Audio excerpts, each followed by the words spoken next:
Um, Tonight, uh, attendees, we have Peter Evans as our presenter, and he'll be talking about the Timboon Railway and the various industries, which is mainly the timber industry that made use of that railway in the Heytesbury Forest, and generally the timber industry that once existed there in a forest that is no more, other than a few patches. So, Peter, over to you. Okay.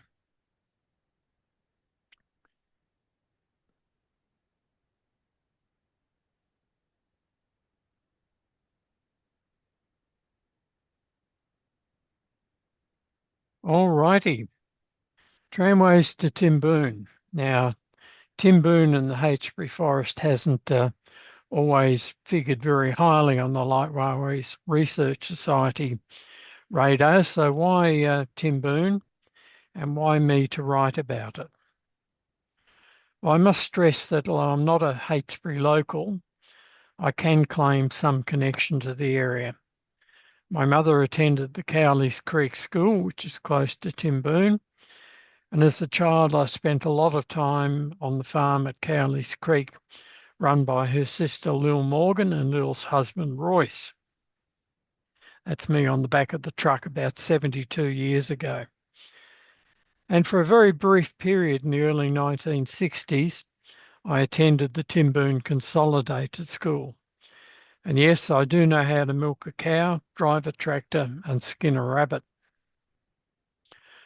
Although Tramways to Timboon has a lot of sawmill history in it, I'm not a sawmiller.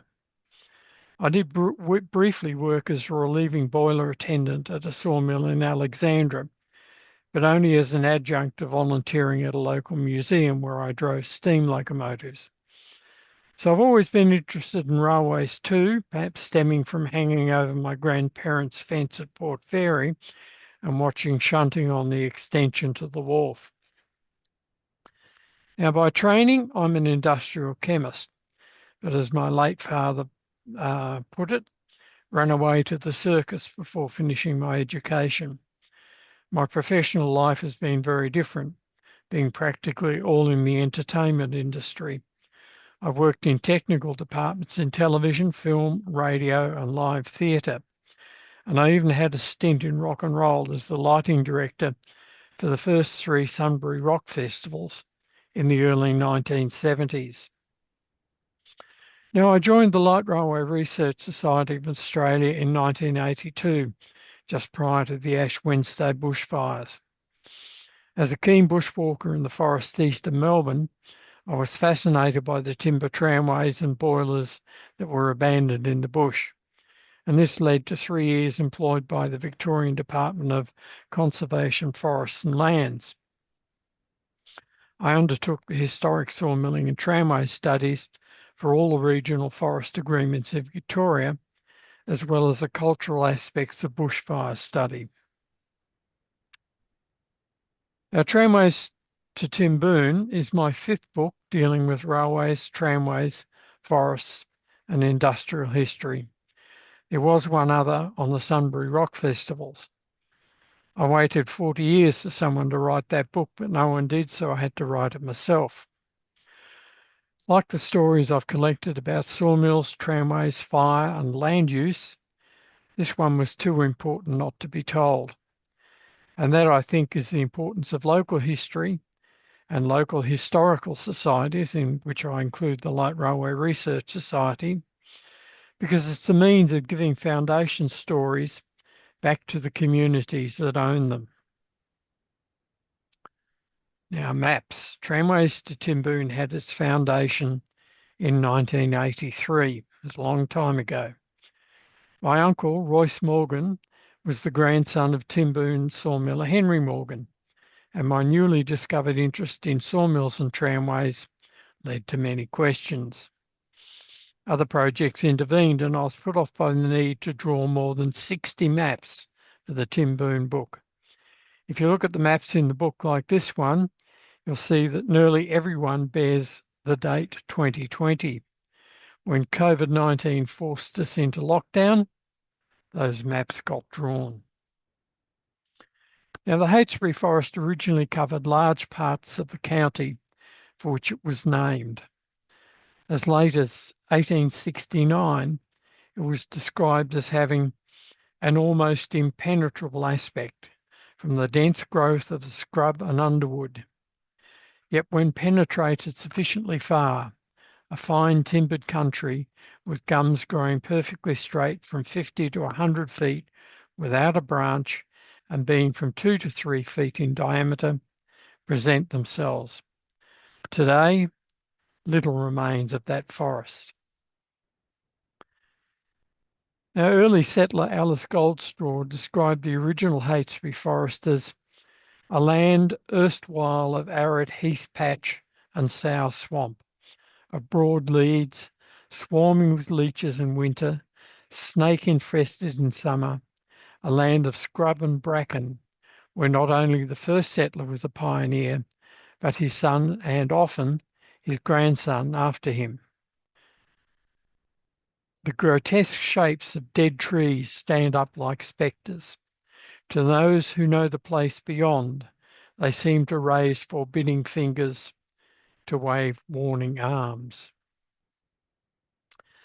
Partly the story of the Heytesbury Forest is a story of battle for dominance between forest and farm. That farming won is apparent. The earliest settlers had little more than ring barking and fire as their tools.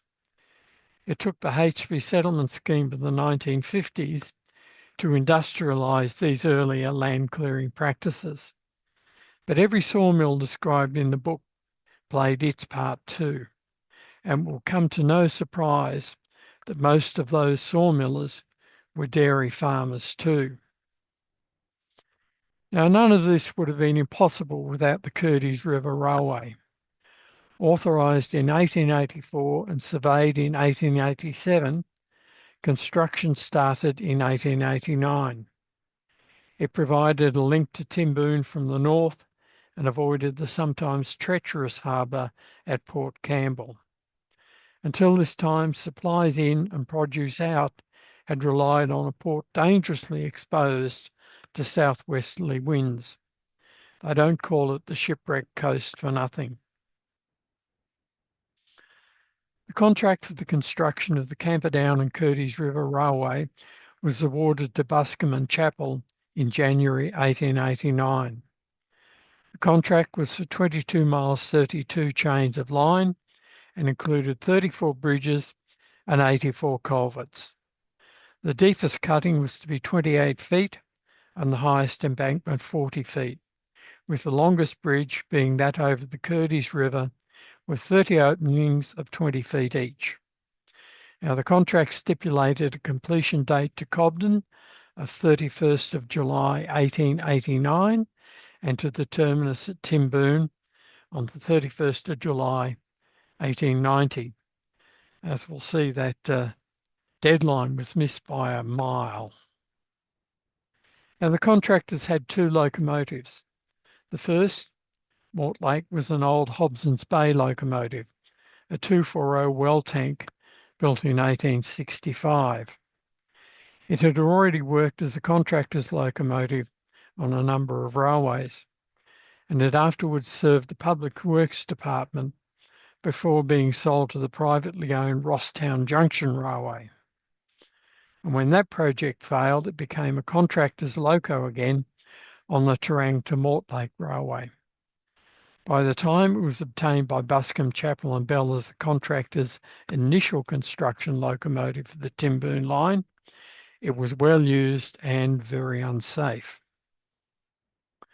The second, Adelaide, was much newer, built by Bayer Peacock in 1884. This was an 060 tender loco which saw service on as a contractor's locomotive on a number of lines in Victoria's Western District. Buscombe and Grant hired it from fellow railway contractors Bloomfield Brothers and used it on the Koroit to Port Fairy line. And when that contract was completed in February 1890, it was transferred to the Timboon line as the ballast locomotive. Of the two locomotives, It was undoubtedly the one in better condition. Ballast was obtained from a scoria pit at Mount Lura. A broad gauge tramway was run from the main line right to the face of the pit to expedite the removal of ballast. Leases were arranged with the Manifold brothers and Donald MacDonald of Lura Farm for access through their private property.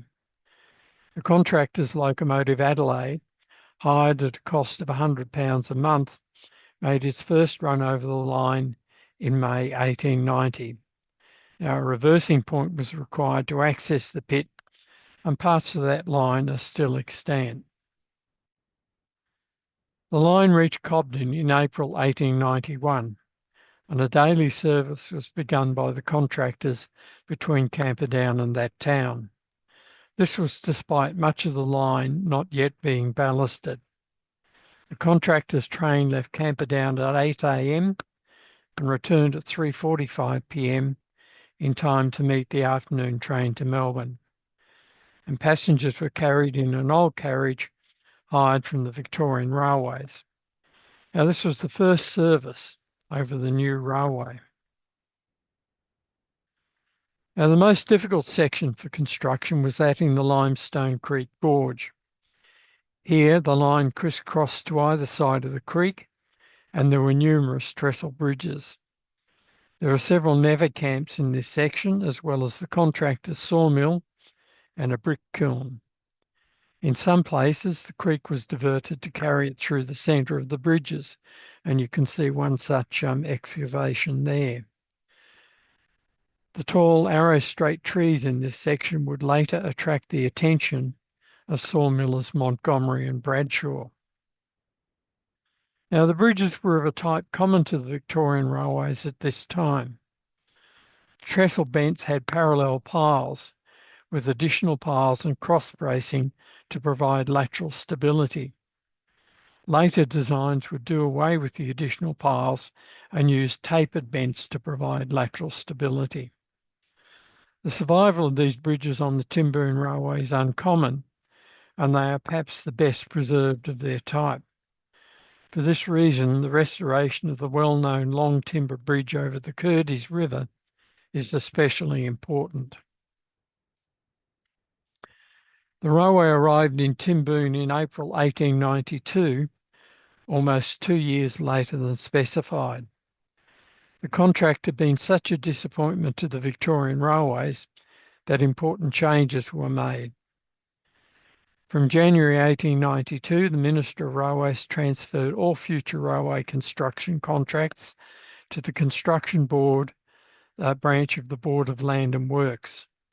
And from then onwards, it used its own staff and local day labour for further railway construction. Buscombe, Chapel and Bell's lethargic progress with the Timboon line had killed off the private railway contracting in Victoria. The timber, lime and livestock became the most important freight items on the Timboon Railway. There are over 100 sawmills described in the book, far too many to cover in this presentation. So I'll restrict myself to some of the larger and more interesting ones. While sawmilling in the Heytesbury Forest had started in the 1850s and accelerated in the 1870s, it was the arrival of the railway in Timboon that transformed the industry and led to the construction of a number of timber tramways terminating at the railway.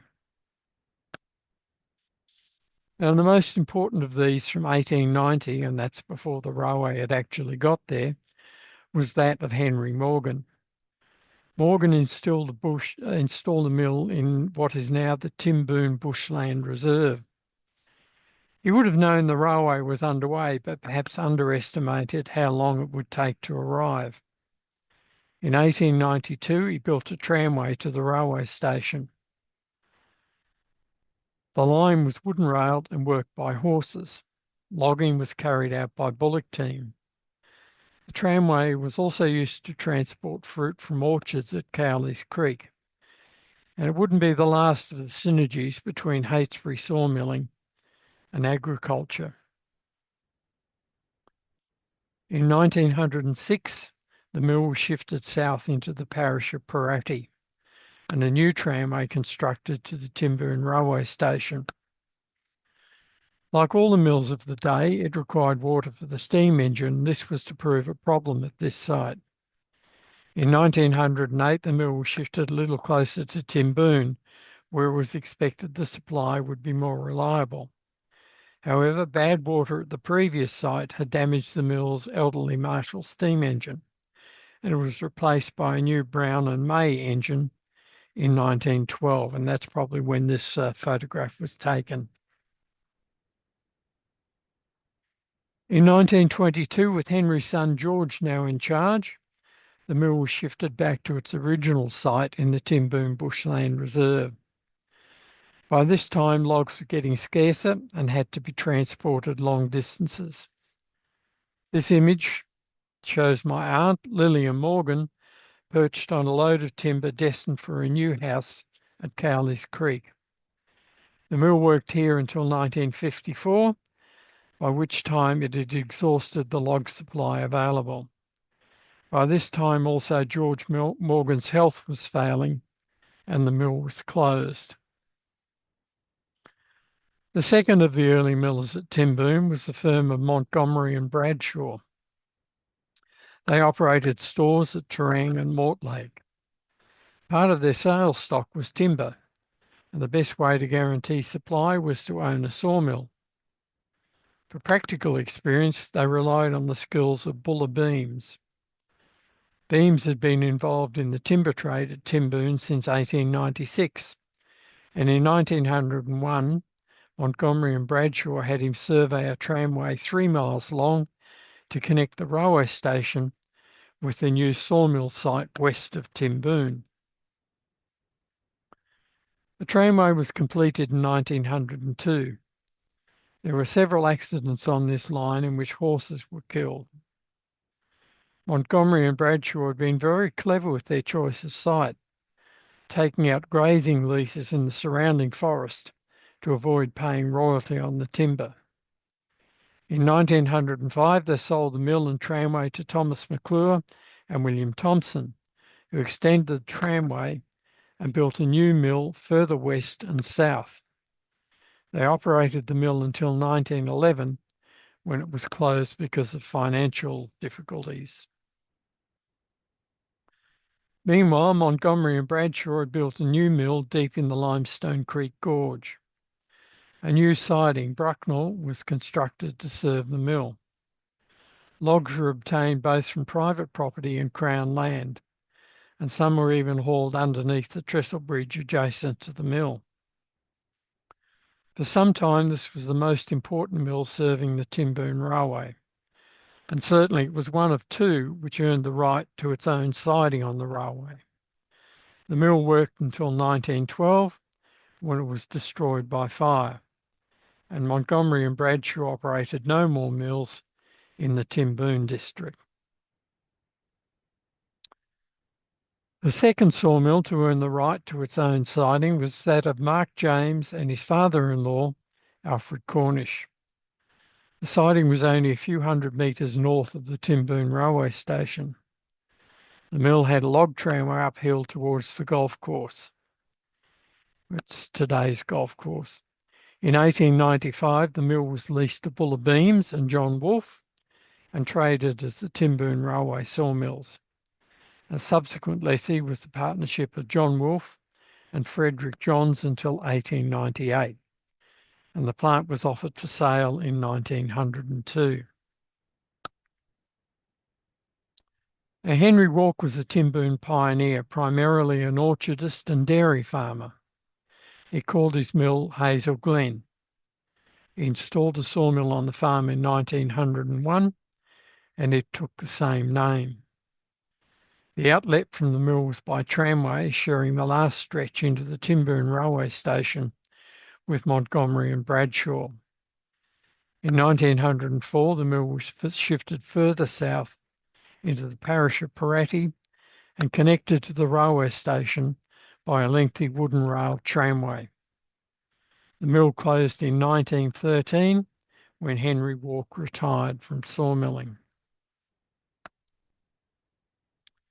Now, Isaac Goldstraw was born in Van Diemen's Land before moving to Warrnambool, where he became an importer of Tasmanian timber. His sons would become important Heytesbury sawmillers. In January 1890, they took over the mill of Thomas and George Furness, 4 miles from Port Campbell. When the railway arrived in Timboon, the mill was shifted north and connected to the railway station by tramway. The mill burnt down for the third time in 1908, and the brothers must have suggested that enough was enough, and the mill was shifted to Black Glen near Scotts Creek. Now, Goldstraw's Black Glen sawmill commenced operation in 1908. It was served by some form of log tramway, but this was quickly in disrepair, and the brothers went back to using bullock and horse teams for logging, with sawn timber delivery by road.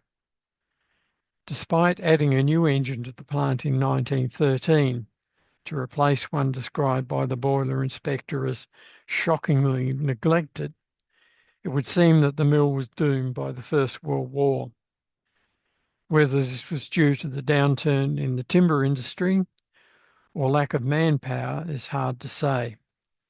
But no more was heard of the Goldstraw brothers until the war was over. In 1920, William Goldstraw recommenced sawmilling. He operated a number of sites in the parishes of Coragil and Jancourt. His greatest challenge was transport. The Shire of Heytesbury routinely closed all of its roads to timber carting from May until September, and shifting anything heavy like a steam engine between mill sites could only be done in the summer. And this was the worst time to shift, as the mill could actually dispatch timber in summer. Obtaining decisions from the bureaucrats in the Forest Commission was hampered by a lack of topographic maps in what was still predominantly remote forest. Now, the last site for the Goldstraw mill was around 1930.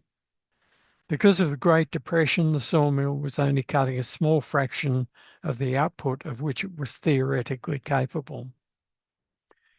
In 1934, the mill was sold to the partnership of Harold Nevitt and Roy Sylvester. The partners modernised the mill, but suffered badly in the 1939 bushfires. The mill was rebuilt, but the partners were hampered by seasonal road closures and the constant threat of having their log supply selected out from under them. Gleeson and Kays purchased the mill in 1940, but only used it to cut up the logs already felled. Now, to the west, one of the earliest sawmills at Irrawillipi, along with those of Edward Silk and his sons Edward Jr. and John, was erected in 1870 by John Norman and Joseph Johnson. The mill in the headwaters of Spring Gully was fitted with a vertical breaking down saw and traded as the Coast Track Sawmill. The mill was run as a partnership between Norman and Johnson until March 1876, after which Joseph Johnson continued in partnership with his brother John until September 1878. Now, perhaps the most locally well-known mill at Jancourt was at a site still remembered as the Sawdust Heap. The mill had its genesis in 1868 when it was established by surveyor Louis d'Olbeau and his brothers Donald and Armstrong Wright as the Grass Tree Sawmill. That's it at upper left. The mill was purchased in 1872 by Cobden merchants James McRae and Thomas Fullerton. In 1877, the mill was shifted south and east to the right of the map there. Business thrived in this location until the depression of the 1890s. The mill closed in 1892, its profits decimated by the depression and competition from the railway contractors' mill at Limestone Creek. Now, the site lay idle until 1936, when it was taken over by Portland-based sawmillers Arthur Clay and Arthur Pitts. It quickly became the largest mill then operating in the Heytesbury Forest District. The mill was heavily mechanised with crawler tractors for logging and motor trucks for timber transport. In 1941, the mill was leased to Newman MacDonald and William Cockrell, who formed the Cobden Sawmilling Company.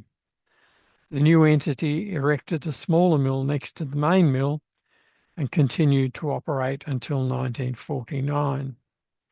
And for many years, there was a large sawdust heap at this spot before it was bulldozed to make way for pasture. Another of the sawmilling pioneers south of Cobden were the brothers Thomas and Joseph Anson. They installed a large sawmill on their farm Lightwood Vale in 1877. With twin engines and an elevated sawing platform, this was a big mill for the locality and the time.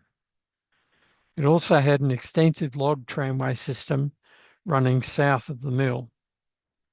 Unfortunately, no maps have survived to locate this, and the tramway has long since been ploughed into oblivion.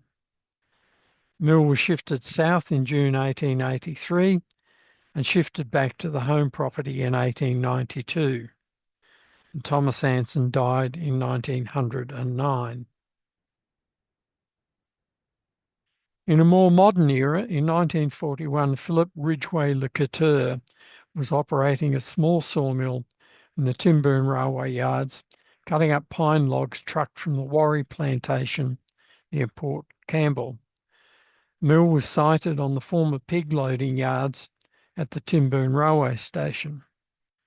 And due to a lack of suitable labour during the war, Le Couture was unable to keep the mill going, and it was taken over in November by Harry Catterson.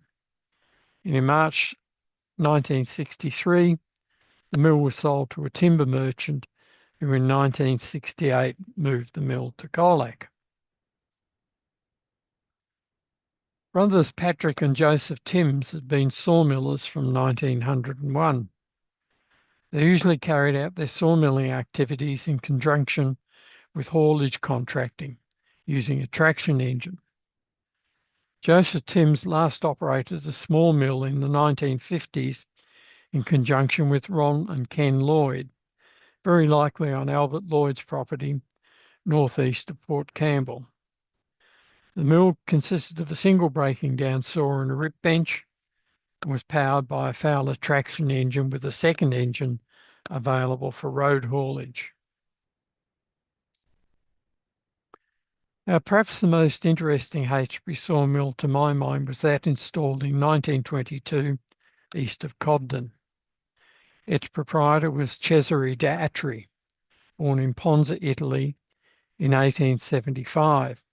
He arrived in Australia in 1913 and was naturalised in 1915. This was revoked in 1918 after it was found he had lied on his application.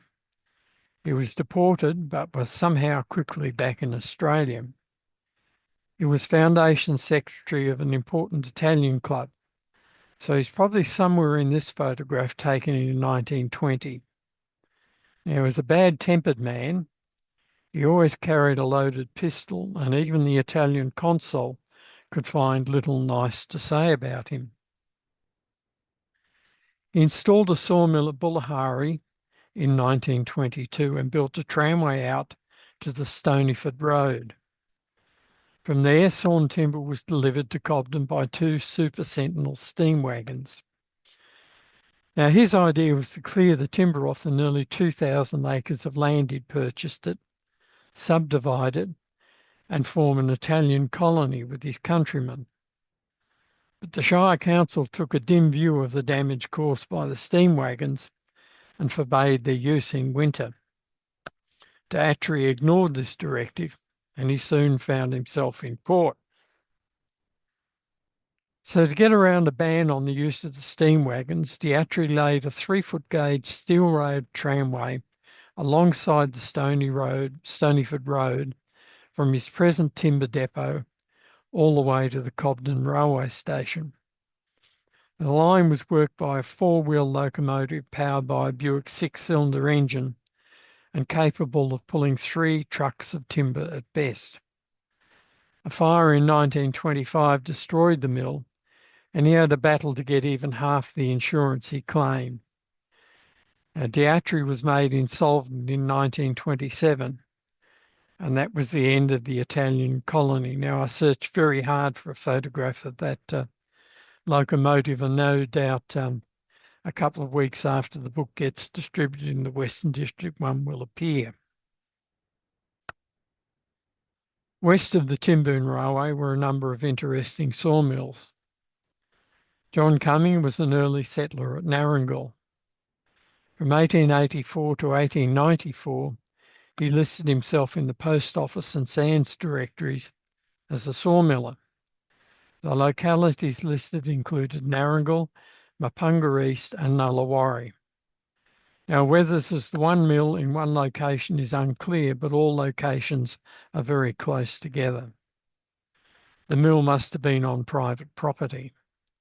The mill location was given as Mapunga East when the fires of March 1887 roared through the area.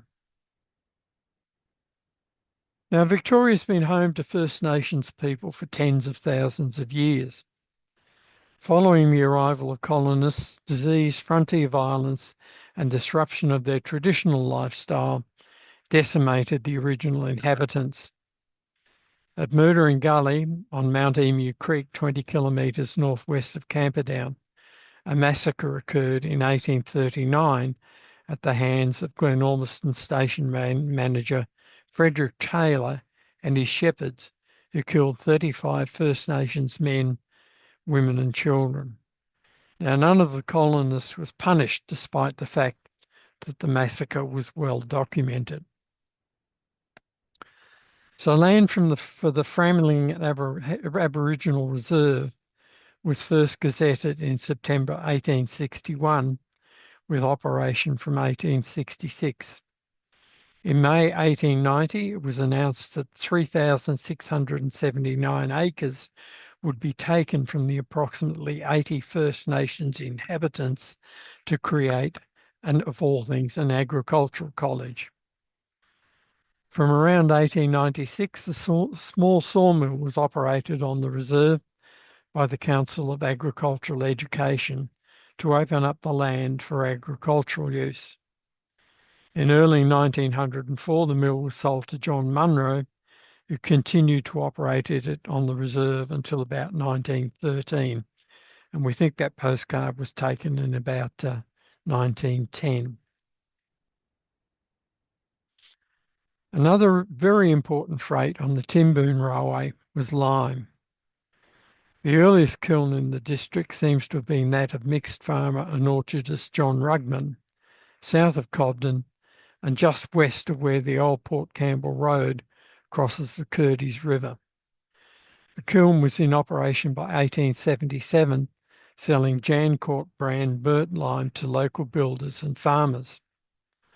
By mid-1890, the lime works was not doing much business, and John Rugman leased his land and retired to Camperdown in 1900, where he died on the 12th of April 1911. Now, the first entity to show a practical interest in the lime deposits adjacent to the Timboon railway station was the Ford's Timboon Lime Syndicate in 1910, an unregistered consortium of 22 men headed up by James Ford, Gordon Waterfall, Ilham Mohammed and Rulia Singh. So quite multicultural even in those days. Ilham Mohammed supplied the tools required, picks and shovels, etc., as part payment for his share. However, the whole project collapsed in chaos only a few days after work started, and Mohammed had to sue to regain his tools.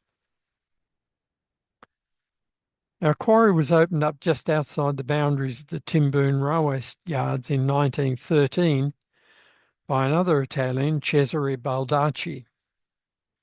By June 1914, the company had constructed a short tramway between the works and the boundary of the station yard. In May 1916, the company reported that due to the extreme dullness in the lime trade, we are now closed down. By June 1918, the company was in liquidation. The lime deposits at Curtis River near the railway siding averaged 7 metres in thickness, with an overburden of soil and marl up to 5 metres thick. Lime was widely exposed where the rivers cut through the countryside. The deposit was of variable character and made up of alternating bands of hard boulders and earthy limestone. In 1910, the Victorian government geologist Edward Dunn visited the Limestone Creek region and identified sites for quarries and kilns both north and south of the river, and you can see several of them on this map. The Curtis River Lime Company was registered in June 1910.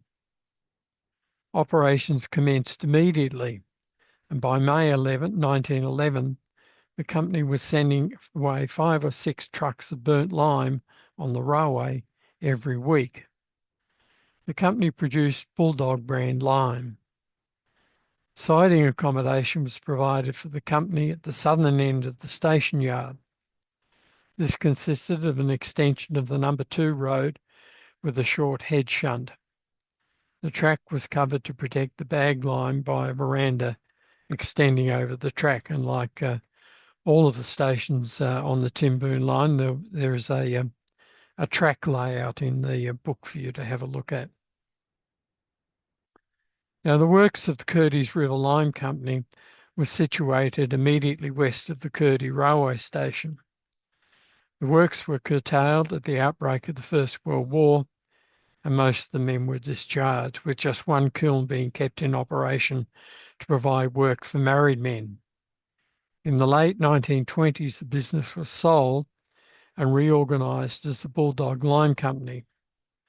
The Bulldog Lime Company built substantial facilities, which you can see in the image, at the siding, and expanded the works. And the Bulldog Lime Company was still operating in 1934. And you can just make out the railway line running between the fence line and the works there. Peter Webb Tallant was described as the father of the Curtis River settlement and the pioneer in the lime industry in that locality.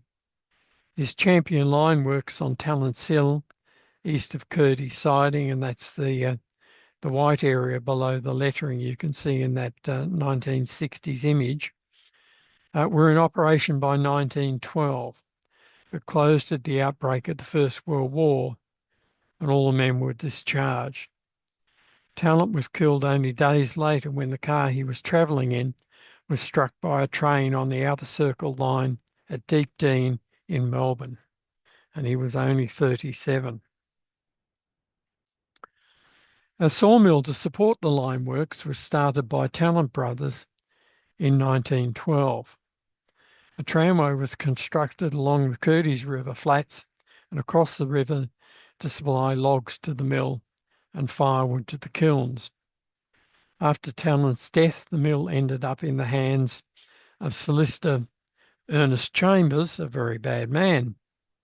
He tried to make a success of the mill in partnership with others, but they abandoned it because of Chambers' sharp dealings.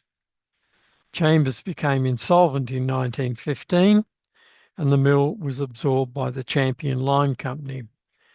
Now, the route of the tramway there is taken from an oral description and some bits of the northern and eastern end of the line, which you can pretty much make out on Google Earth. Now, the lime work seems to have reopened shortly afterwards under the management of Cesare Baldacci, who recruited local men to put in drives for 2 new kilns. A tram line was laid 200 yards from the kilns to Curtis siding. The works was closed by July 1917 when Badachi severed his connection with the enterprise.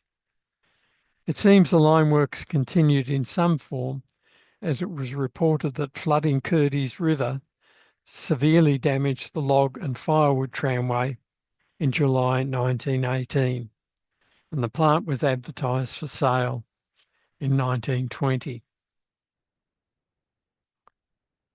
The White Star Lime Company was a relatively late entrant to the Curtis River lime business, being formed in September 1921 and registering their works as a factory in June 1923. Now, it appears that the firm was formed specifically to take over Tallent's Champion Lime Works, with 5 quarries all on a similar formation, soil and marl overlaying alternating bands of hard boulders and earthy limestone. 3 kilns were operating in 1923 when the survey plan you can see was made, and the firm was turning out 90 tonnes of lime every week, all of it dispatched on the Timboon Railway. Marston's Lime and Cement Company was established at Curtis River in June 1914, and 70 chains of tramway along the side of the Curdy Road connected the works with the siding. The works were in full production by early 1915. The plant was capable of producing 30 tonnes of agricultural lime and 10 tonnes of builder's lime daily. By April 1916, all of the assets of the Marston Company were in the hands of the Baxter Lime Company. And of course, Baxter Lime Company was headed up by the famous railway contractor Abraham Baxter. The business was liquidated in May 1930. The first company to start work on the limestone deposits north of the Curtis River was the Southern Cross Lime and Cement Company. Lime was conveyed to the siding laid north of the river in 1912. You can see the river in the distance there. The sidings were washed away in September 1913, doing damage estimated at £200, but reopened only a month later. The works were closed at the outbreak of the First World War, like many of the other Curtis companies, and all of the men were discharged. The firm was voluntarily wound up shortly afterwards, and the works are shown as abandoned on a plan in 1923. From 1932, the Victorian Agricultural Lime Company was the largest company operating on the Curtis River limestone deposits and is still operating today. Orders flooded in at a time when there was a marked increase in all traffic on the Timboon Railway, necessitating many special trains to clear the loading. In October 1938, extensive siding facilities were provided for the new company.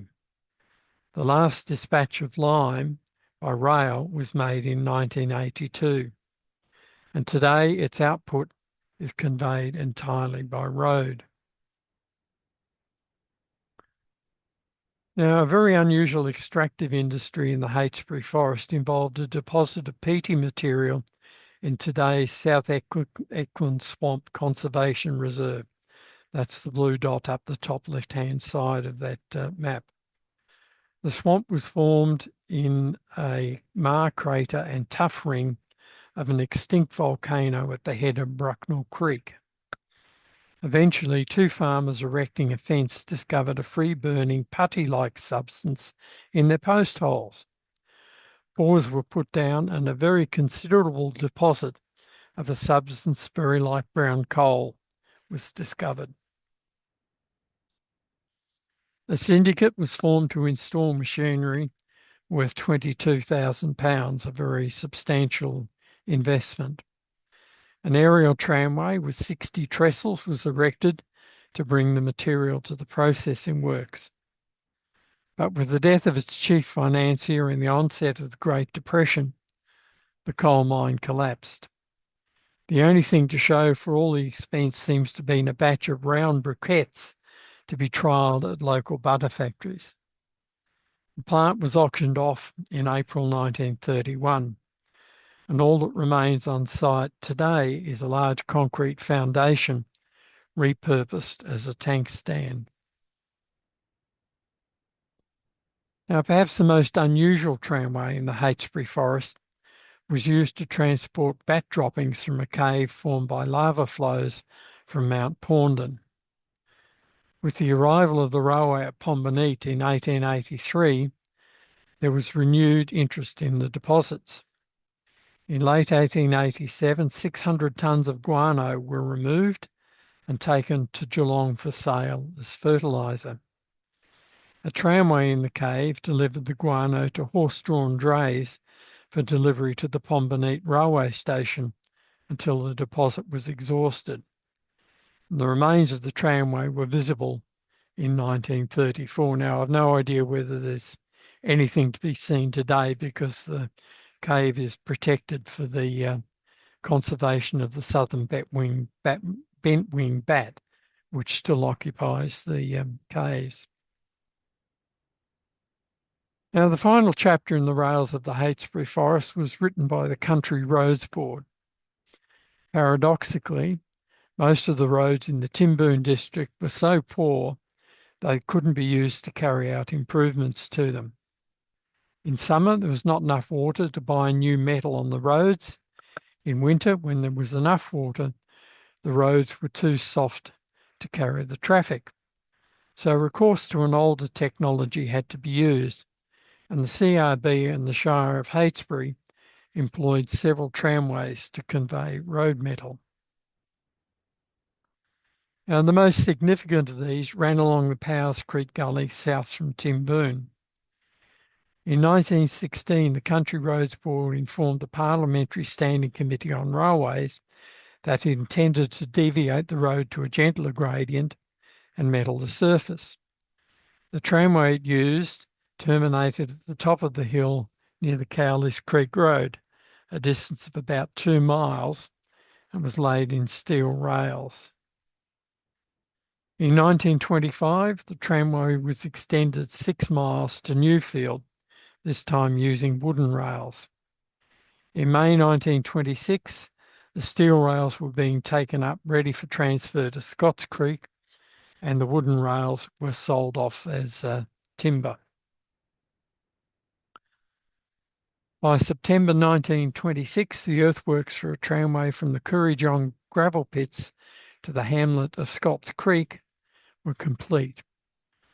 The line ran on gentle grades along the Scotts Creek Road for about half of its length, but detoured southeast through Valentine King's property on the steep climb up the Devil's Kitchen Gully. By November, the steel rails and side-tipping trucks from the Powers Creek gravel tramway were being ready for transport to Scotts Creek.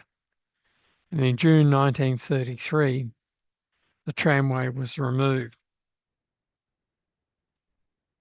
Now, there is, of course, much more detail on these individual industries in Tramways to Timboon. I hope that this presentation has given you an overview of the rich history of the Heytesbury Forest. Most of the original forest is now dairy farms. However, like the Cogbraco cheese factory pictured here, timber products were an essential component of the dairy industry. The factory had sawn timber boards, charcoal insulation in its walls, and its boilers were fired on wood. Even the wagon and the cheese barrels were made of wood.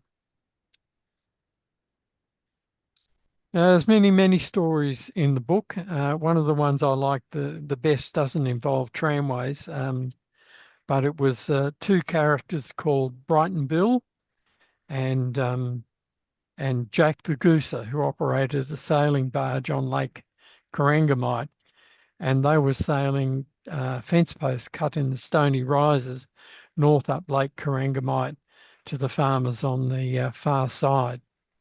So I hope you've enjoyed this presentation, and thank you for your attention.